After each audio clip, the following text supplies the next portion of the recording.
The Sahaba were very puzzled and confused. Why did the Prophet ﷺ say, Ameen, oh Allah accept. Ameen, oh Allah accept. He said it 3 times. Why were they confused? Because there was no dua. There's no request. You say a dua, then you say Ameen. So the Prophet said Ameen, but there's no dua. So he said, Ya Rasulullah, what was that? So he said, Atani Jibreel. Jibreel, the angel that Allah sent to me, he was making dua. Oh, so the dua was from Jibreel. Yes, what was his dua? He said, Jibreel alayhi salam, oh Allah, humiliate, ruin, destroy. Allahu Akbar. Who is it? The one who witnesses Ramadan and does not end up being forgiven. So the Prophet said, Ameen. May Allah accept your dua, Jibreel. Allahu Akbar. You might say, but Rasulullah is rahmatan lil alameen. The Prophet of Allah is mercy to all beings. No, this is not a hit against the Prophet's rahmah. This is a hit against someone who does not care about Allah. How in the world can you witness Ramadan and still leave as a loser? It is very much impossible. You have to work very hard. Wallah, you got to work perhaps very hard to leave Ramadan more miserable than before Ramadan. And inshallah, I want to share with you the 4 things Allah offers you in Ramadan. 4 things no other month is being provided for. What makes Ramadan special? Number 1, forgiveness. Forgiveness can be any time, any day we make tawbah. No, listen. The forgiveness package Allah gives in Ramadan, you will not find anywhere else. Let me give you 3 ahadith about forgiveness. Number 1, the Prophet ﷺ says, Man sama Ramadan, whoever fasts the month of Ramadan, imanan wa ihtisaba, 2 conditions. Out of faith, I have to do this. It's not culture, not because mom and dad does it. No. Iman, believe, I have to do it. Wa ihtisaba, and I hope for the reward of it. Then all of your sins are forgiven. All of them, if you do that throughout the month of Ramadan. طيب يا أخي, what if I have 1 or 2 days, my fasting, wasn't up to par, Okay, no problem. Not saying no problem, but you got another offer. Forgiveness, yes. Rasulullah says, Man qama Ramadan. Whoever stands up during the nights of Ramadan, after Isha, before Fajr, that period, 2, 4, 6, 8, 10, 11 raka'at you pray, you do that throughout the whole month of Ramadan, all of your sins are forgiven. Unbelievable, Allahumma barik. But brother, sometimes I work, night shift, and I actually sometimes, I get tired, I miss out on 1 night. Allah. طيب, 3rd hadith, catch 1 night. 1 night, wallahi 1 night. Rasulullah sallallahu alayhi wa sallam says, Man qama laylat al-qadr. If you stand up on 1 night, ya akhi, with faith and ihtisab, hope, all of your sins are forgiven. Can you see that? This offers not any other month. That's 1. Forgiveness unlike any other type of forgiveness. Number 2, offer in Ramadan is a multiplication of reward. Ya akhi, I already know that. No, Ramadan is different. Fasting is different. Give me proof. Allah subhanahu wa ta'ala tells us, Rasulullah in the hadith, that your good deed to Allah is multiplied by 10. So for example, your hourly wage is $10. You work in Macy's or CVS, you work for 1 hour, you get paid $10. That's your wage. Allah, the best of examples, you work for 1 hour, Allah pays you minimum, like you work for 10 hours. Not double time, 10 times, minimum.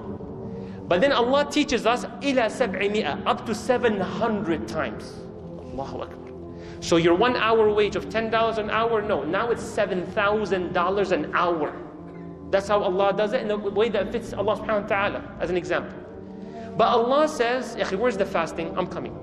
Allah says, except for fasting, these numbers do not apply. The 10 to 700, they do not apply to fasting. Allah says that. Why? Because it's a number that no one will ever comprehend. Allah says, إِلَّا الصَّوْمَ فَإِنَّهُ لِي وَأَنَا أَجْزِي بِهِ. I will personally, Allah said, I handle it. No angel will be able to understand it. No angel will comprehend it. No human being, no hadith will be able to provide it for you to understand the reward. So Allah says, I will personally take care of it. وَأَنَا أَجْزِي بِهِ. Give an example of the multiplication of reward. The Prophet ﷺ says, performing Umrah. Umrah, how long does it take? The Prophet says, Umrah fi Ramadan ta'dilu hijjah. It gives the reward of Hajj if you do Umrah in Ramadan. No, there's more. Multiplication of reward. What about Laylatul Qadr?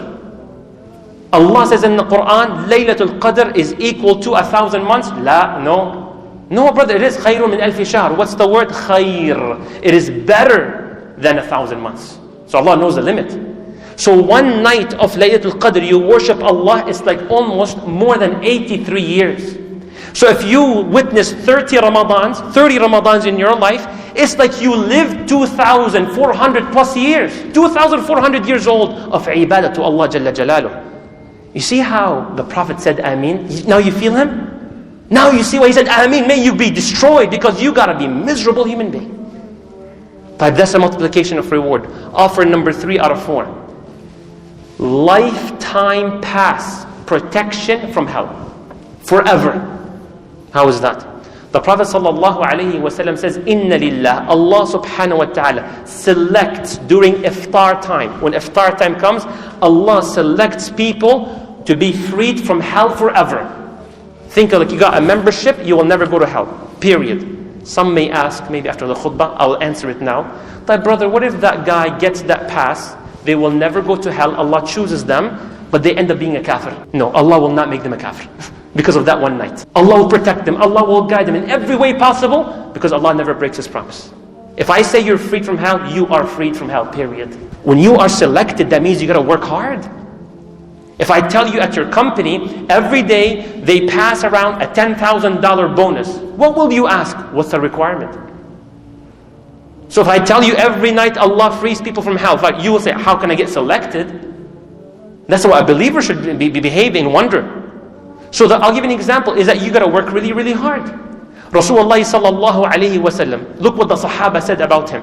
كَانَ أَجْوَدِ النَّاسِ. He was the most generous human being that ever walked on earth. His generosity is unbelievable. Are you ready? وَكَانَ أَجْوَدْ مَا يَكُونَ. And his generosity goes to another level in Ramadan. Ya Allah. So because of utaqa, there's freeing from hellfire, there's all that stuff. So please, sometimes people say statements without thinking, wallahi. Akhi, my Ramadan is like before Ramadan. Subhanallah, my schedule stays the same. I always did Quran. Ya akhi, shame on you. Aib to say stuff like that. Rasulullah was able to upgrade his ibadah. He was able to upgrade. You say, well, my Ramadan will be like before Ramadan because I work really hard. No, you gotta be humble. Fear Allah subhanahu wa ta'ala. Ramadan is a whole other level of ibadah. Ramadan was not meant for us to go to Florida and take a vacation. Ramadan was not meant for us to do things that can be postponed to after Ramadan. The last 10 nights of Ramadan, what did the Prophet do? Sleep is over, it's time out, no sleeping. You sleep in the day. The business بعدين. Use your vacation days. Vacation days, last 10 nights of Ramadan. That's what the wives of the Prophet ﷺ, we learn from them. إذا دخل العشر, when the last 10 nights they enter, what happens? He rolls up his sleeves, Rasulullah, in an example. And he ties around his waist. وَأَيْقَظَ أَهْلَهُ. And he wakes up the whole family. Let's go. Let's work hard. All night long, the last 10 nights. This is the attitude of the believer in Ramadan. Fourth and last one. We said number 1, forgiveness unlike other. And I hope that was made clear. Number 2, multiplication of reward. And I hope that was made clear. May Allah grant you all the ability to witness Ramadan. Number 3, free pass forever from hell. May Allah grant it to you and your loved ones. Number 4, Allah promises to make you happy. Promise.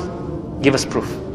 Rasulullah sallallahu alayhi wa sallam teaches us how Allah says, Inna lis-sa'imi farhatan. The one who's fasting has 2 moments of extreme joy or of high level joy.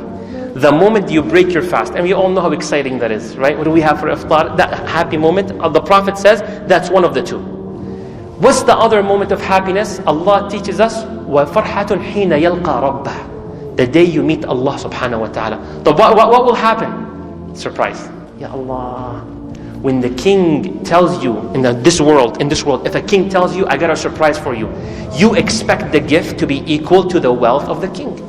If a king tells me, I have a surprise for you, I will think he has a Bentley for me, Bugatti, something like that. Because a king, he's not giving me a Toyota, with all due respect to Toyota owners.